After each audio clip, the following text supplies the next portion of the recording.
तो इस पार्ट की शुरुआत पिछले पार्ट के आगे से ही होगी, इसलिए अगर आपने पिछला पार्ट नहीं देखा है तो उसकी लिंक आपको डिस्क्रिप्शन में मिल जाएगी, आप पहले उसे देख लीजिएगा। वैसे पिछले पार्ट में हमने देखा था कि तांग सेक्ट की फाइट आयरन स्वॉर्ड सेक्ट से हुई थी, जहां तांग सेक्ट ने अपनी समझदारी और पावर का सही तरह से इस्तेमाल करते हुए बहुत ही जल्द आयरन स्वॉर्ड सेक्ट को हरा दिया था और इस चीज से तांग सेक्ट की इमेज और भी ज्यादा अच्छी हो गई थी, क्योंकि वो पावर के साथ साथ दिमाग का भी इस्तेमाल कर रहे हैं। वैसे अब इस पार्ट की शुरुआत में हम देखते हैं कि युहाओ और उसकी पूरी टीम अभी मिंगदू सिटी की एक मार्केट में आई हुई थी अपनी जीत को सेलिब्रेट करने के लिए। यहाँ अभी वो अपने दूसरे प्लान्स की भी बातें कर रहे थे, जहाँ सभी को पता चलता है कि युहाओ नाना को यहाँ एक स्पेशल रीजन की वजह से लाया है। युहाओ ने उससे कहा था कि वो आसपास के मार्केट से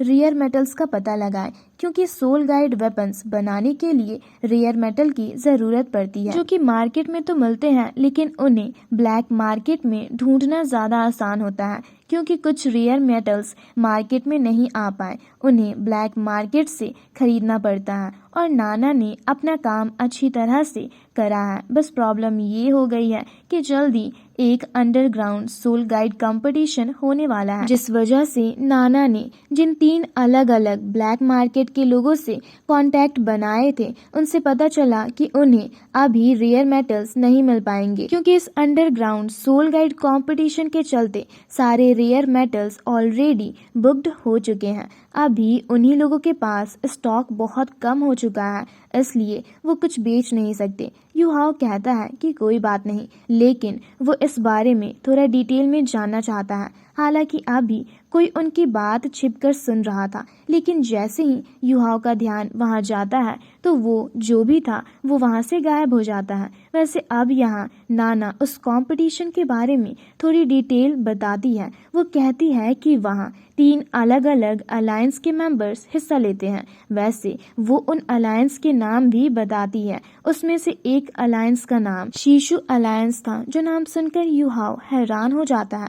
उससे तुरंत ही याद आता है कि मिस्टर जुआन ने लॉन्ग शाओ और मिस्टर मू के बारे में बताया था कि वो हमेशा लड़ते रहते थे, और वो लड़ते थे शीशु नाम की एक लड़की के लिए। इससे युहाओ को ये चीज क्लियर हो चुकी थी कि ये शीशु वही लड़की है जिसकी बात मिस्टर जुआन ने की थी, और तब मिस्टर जुआन ने ये चीज भी बताई थी कि वो लड़की शीशु ऑलरेडी सुपर डाउलुओ लेवल पर पहुंच चुकी थी और बाद में वो एक इविल सोल मास्टर बन गई। इसका मतलब ये सारी चीजें आपस में कनेक्ट हैं। वैसे यहाँ नाना आगे कंटिन्यू करते हुए बताती है कि इनमें आखिर में जीतकर जो मेन सोल मास्टर्स निकलते हैं वो आखिर में फाइट करते हैं। ये सुनकर युहाओ कहने लगता है कि मैं भी इस कंपटीशन में हिस्सा लेना चाहता हूँ, जिस पर नाना कहती है कि उनका क्वालिफाइंग राउंड आज रात ही होने वाला है, और कमाल की बात ये है कि वहाँ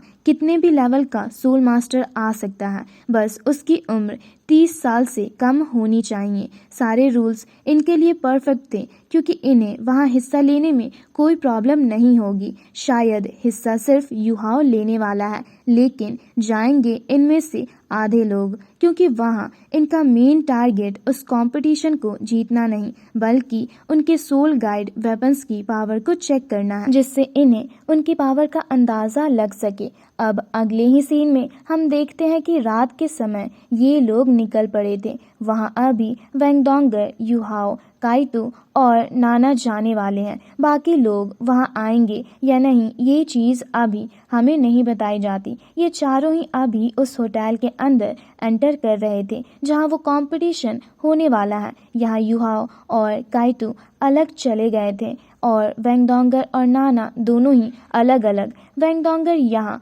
अपने लड़के वाले रूप में थी और साथ ही बाकियों ने भी मास्क पहन रखे थे, जिससे कि कोई उनके चेहरे को पहचाने ना। इस तरफ वेंगडोंगर और नाना, जो कि लड़ाई नहीं करने वाले हैं, वो ऊपर की तरफ आकर खड़े हो जाते हैं और काइटो और युहाओ नीचे की तरफ से आगे बढ़ते हैं जहाँ वो कंपटीशन होगा उस जगह की तरफ। यहाँ हम देखते हैं कि इस होटल में अभी डांस पार्टी गैम्बलिंग सब चीजें चल रही थी। इस बीच हमें एक आदमी को दिखाया जाता है जो कि अभी किसी से गैम्बलिंग में हार कर गुस्से में जा रहा था। तभी वो युहाओ से टकरा जाता है। युहाओ व्हील चेयर पर था, इस वजह से यही आदमी नीचे गिर पड़ता है, लेकिन इस चीज से उसे बहुत ज्यादा गुस्सा आता है। इसने पी रखी थी। ये कहता है कि तुम्हें दिखाई नहीं देता, पर जब वो देखता है कि युहाओ तो चल भी नहीं सकता तो ये खड़ा होकर अब एक वाइन की बोतल से युहाओ को डराने लगता है और कहता है कि तुमने मुझसे टकराकर बहुत बड़ी गलती की। हालांकि युहाओ की मेंटल पावर की वजह से वो बोतल टूट चुकी थी, जिस वजह से वो आदमी डर गया और बाद में युहाओ और काइटो वहां से आगे बढ़ गए। अभी यहाँ हम कुछ हॉली स्पिरिट सेक्ट के लोगों को भी देखते हैं जो कि सीक्रेटली यहाँ आए थे, लेकिन हमें नहीं लगता कि वो सीक्रेटली यहाँ पर आए हैं। वैसे युहाओ और काइटो उन्हें नोटिस किए बिना ही वहाँ आगे बढ़ते हैं, लेकिन तभी उनके करीब एक आदमी आता है। ये उस होटल का मैनेजर है। ये यहाँ आकर युहाओ और काइटो से पूछता है कि वो कौन है और वो यहाँ क्यों आए हैं, जिस पर युहाओ और काइटो बताते हैं कि वो कंपटीशन में हिस्सा लेना चाहते हैं। ये सुनकर वो आदमी कहता है कि अच्छा तो आप है कौन, जिस पर युहाओ अपना तांग वू और काइटो का नाम तांग शी बताता है। लेकिन इसके बाद वो आदमी उनसे कहने लगा था कि आप कंपटीशन में हिस्सा ले सकते हो।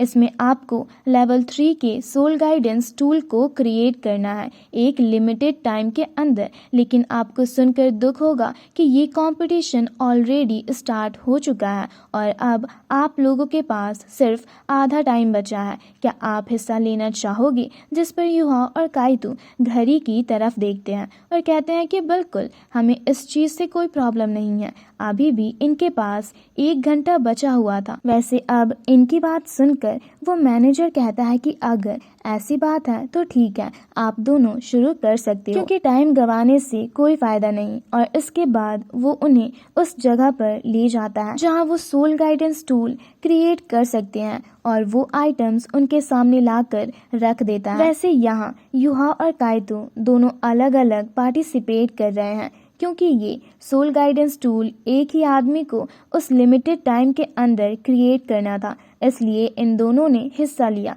वो भी अलग अलग। वैसे यहाँ हम देखते हैं कि आधा टाइम ऑलरेडी बीत चुका है, लेकिन फिर भी अभी कुछ लोग बहुत घबराए हुए लग रहे थे क्योंकि वो इस चीज में इतने अच्छे नहीं हैं। लेकिन युहाओ बहुत ही शांति से अपनी जगह बैठे हुए बारीकी से काम करते जा रहा था। वैसे कुछ ही देर में उसका सोल गाइडेंस टूल कंप्लीट हो जाता है और वो हाथ खड़ा करके कहता है कि मेरा टूल तैयार है। जो सुनकर मैनेजर और साथ ही वहाँ के बाकी जितने भी युहाओ के कॉम्पिटिटर्स हैं वो हैरानी से युहाओ की तरफ देखने लग जाते हैं, क्योंकि युहाओ ने सिर्फ 10 मिनट के अंदर सोल गाइडेंस वेपन क्रिएट कर लिया था। वैसे अब इतने में ही काइटो भी अपना हाथ खड़ा करते हुए कहता है कि मेरा टूल भी तैयार है, जो देखकर अभी सभी लोग हैरान थे। हालांकि अब तभी वो कॉम्पिटिटर जो कि हैरानी से युहाओ को देख रहा था, वो आगे बढ़कर युहाओ का सोल गाइड वेपन उठा लेता है और कहने लगता है कि मुझे डाउट है,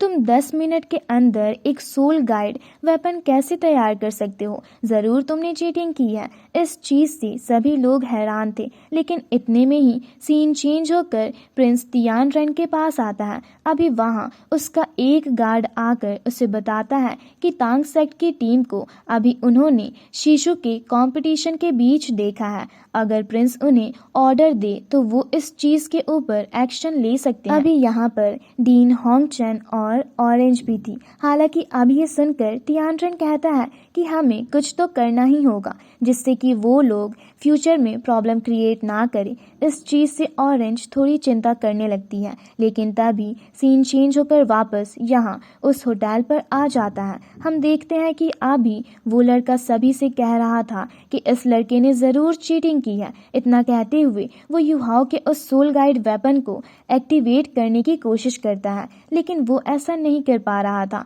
जिस वजह से बाकी लोगों को भी इस चीज पर भरोसा होने लगता है कि हाँ सच में युहाओ युहाओ ने चीटिंग की है। इस कारण से कुछ लोग जो कि पैसे देकर टिकट खरीदते हुए यहाँ इस कंपटीशन को देखने के लिए आए थे, वो गुस्से में नीचे उतर आते हैं और कहने लगते हैं कि उन्हें उनका पैसा वापस चाहिए। इस चीज से होटल मैनेजर और साथ ही कुछ गार्ड्स भी तैयार हो चुके थे क्योंकि वहाँ भगदड़ होने लगी थी। वो सभी वहाँ नीचे आकर युहाओ पर चिल्ला रहे थे और वो लड़का युहाओ की तरफ उसी का सोल गाइड वेपन करते हुए कह रहा था कि तुमने चीटिंग की है, आखिर तुम यहाँ आए हैं क्यों? तुम जानते भी हो कि तुमने कितनी बड़ी गलती की है। हालांकि हम देखते हैं कि अभी वेंगडोंगर और नाना वहां से नीचे आने वाली थी, लेकिन युहाओ इशारा करते हुए उन्हें रोक देता है। साथ ही यहाँ वो काइतो को भी रोकता है और माइंड के थ्रू उससे कहता है कि अभी तुम कुछ मत करना, क्योंकि अगर हम यहाँ कोई भी एक्शन बिना सोचे समझे लेते हैं तो इस चीज से हमारी आइडेंटिटी सभी के सामने आ सकती है। वैसे उसी दौरान हम वहाँ पास ही एक आदमी को देखते हैं जो कि अभी हाथ में एक गन लेते हुए युहाओ की तरफ पॉइंट किए हुए था। ये होटल वालों का आदमी नहीं था, शायद इसे प्रिंस तियानरन ने भेजा था, लेकिन युहाओ पहले ही उसे नोटिस कर चुका था। वो अपनी मेंटल पावर की मदद से यहाँ साइलेंटली ही उसे नीचे गिरा देता है, जिस वजह से वो आदमी वही बेहोश हो चुका था। हालांकि अभी वो लड़का जो कि युहाओ पर इल्जाम लगा रहा था वो बहुत शोर मचा रहा था, इसलिए युहाओ उसके हाथ से वो गन ले लेता है। ये चीज उस लड़के को पता भी नहीं चली थी और इसके बाद युहाओ कहता है कि मेरे सोल गाइड वेपन को हर कोई इस्तेमाल नहीं कर सकता, इसे सिर्फ मैं ही इस्तेमाल कर सकता हूँ। और वैसे भी अगर तुम सच में इसकी पावर देखना चाहते हो तो मैं तैयार हूँ इसकी पावर तुम्हें दिखाने के लिए। इतना कहते हुए वो उस वेपन को चार्ज करता है और वहाँ एक धमाका कर देता है। इस धमाके की वजह से कई सारे लोग नीचे गिर चुके थे और वहाँ कुछ जगहों पर आग लग चुकी थी। हालांकि अब होटल मैनेजर और उसके गार्ड्स यहाँ आगे आते हैं। वो अभी युहाओ से कह रहे थे कि उसने ये क्या किया, आखिर वो यहाँ करने क्या आया है। हालांकि इतने में ही वहाँ एक रेड फॉग फैलने लगता है जो कि युहाओ के इल्यूजन का हिस्सा था। युहाओ यहाँ उन सभी को उस रेड फॉग में कवर करते हुए उनसे कहता है कि तुम्हें पता भी है कि हॉली एम्पायर को तुमसे कितनी ज़्यादा उम्मीदें हैं, उन्हें ये सब पता चलेगा तो वो क्या कहेंगे। अभी इस चीज़ से होटल मैनेजर और साथ ही उसके बाकी सारे गार्ड्स बहुत ज़्यादा हैरान थे। वो पहचान नहीं पा रहे थे कि युहाओ है कौन, लेकिन युहाओ उस इल्यूजन में अपनी परछाई दिखाते हुए कहता है कि तुम एक समझदार आदमी हो, तुम जानते हो कि अब इन लोगों का क्या करना है। ये आउटसाइडर थे और यहाँ बिना बताए घुसने की कोशिश कर रहे थे। ये चीज हॉली एम्पायर को पता नहीं चलनी चाहिए। जिसके बाद युहाओ उस रेड फॉग को कम कर देता है। यहाँ होटल मैनेजर डर चुका था, साथ ही उसे लग रहा था कि युहाओ शायद हॉली एम्पायर मतलब शायद लॉन्ग शाओ का आदमी है। इसी वजह से वो युहाओ से माफी मांगता है और कुछ गार्ड्स के साथ उस लड़के और उसके बाकी साथियों को भेज देता है, क्योंकि वो उन्हें भी आउटसाइडर से समझ रहा था। वैसे जब वो यहाँ युहाओ से माफी मांग रहा था तो युहाओ उससे कहने लगता है कि ठीक है, मैंने तुम्हें माफ किया। वैसे तुमने मेरे इस सोल गाइड वेपन की पावर देख ली है, ये आराम से लेवल 3 का सोल गाइड वेपन है, तुम समझ सकते हो। और तुम मेरे साथी का भी सोल गाइड वेपन चेक कर लो ताकि तुम रिजल्ट अनाउंस कर सको। ये सुनकर होटल मैनेजर कहने लगता है कि आप ये कैसी बात कर रहे हो, मुझे चेक करने की जरूरत नहीं, आप दोनों पास होते हो और मैं आपको बैचेस दे देता हूँ जिससे आप कंपटीशन में पार्टिसिपेट कर पाओगे। यहाँ अभी सिर्फ ये क्वालिफाइंग मैचेस चल रहे थे जिसमें युहाओ और काइतो ने हिस्सा लिया था, लेकिन उन्होंने ये पास कर लिया। इसका मतलब अब ये वहाँ उस मेन कंपटीशन में जा सकते हैं। अभी यहाँ वो होटल मैनेजर उन्हें वो बैचेस देता है, साथ ही युहाओ से बताता है कि वो यहाँ किसी से लड़ने नहीं आया था, बल्कि उससे अपनी थोड़ी पावर्स चेक करनी थी और साथ ही कुछ रेयर मेटल्स चाहिए थे, इसलिए उसने कंपटीशन में हिस्सा लेने का डिसाइड किया है। इस पर होटल मैनेजर कहता है कि आप जैसा चाहे, हमसे गलती हो गई, हमें माफ कर दीजिए। इसके बाद वो युहाओ को गेट तक छोड़ने के लिए आता है और युहाओ और काइतो वहां से आगे बढ़ जाते हैं।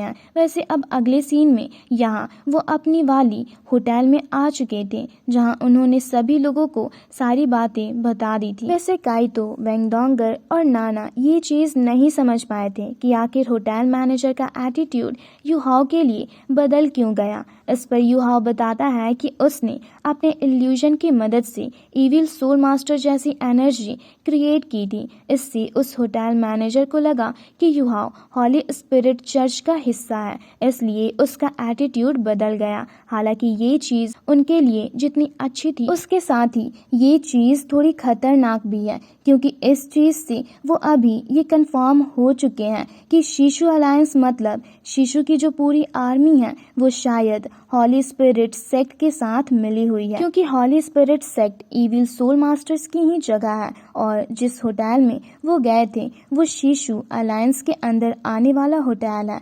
और सिंपल सी बात है, हॉली स्पिरिट चर्च जो कि अब खुद को सेक्ट के नाम पर रिप्रेजेंट कराता है, वो इतने टाइम से अंडरग्राउंड था जो कि वो अकेला नहीं कर सकता। उसके पीछे बहुत बड़े बड़े नामों का हाथ है। हालांकि अब वीवी पूछता है कि आखिर वो असासियंस कौन थे जिन्होंने तुम पर हमला किया। यहाँ वो उसी आदमी की बात कर रहा था जिसने युहाओ पर गोली चलाई, जो सुनकर काइतो कहने लगता है कि वो उस जगह के बारे में अच्छे से जानता था और छिपकर हमला करने की कोशिश कर रहा था। उसके हिसाब से ये काम जरूर सन एंड मून एम्पायर वालों का है। ये सुनकर वेंगडोंगर कहने लगती है कि अगर ऐसा है तो ये भी एक अच्छी बात हुई, क्योंकि अब इससे हम उनके इंटेंशंस को सामने ला सकते हैं कि आखिर वो लोग हॉली स्पिरिट सेक्ट के साथ मिलकर करना क्या चाहते हैं। हालांकि अब उसके इतना कहते ही ये पार्ट यहीं पर खत्म हो जाता है। Thanks for watching.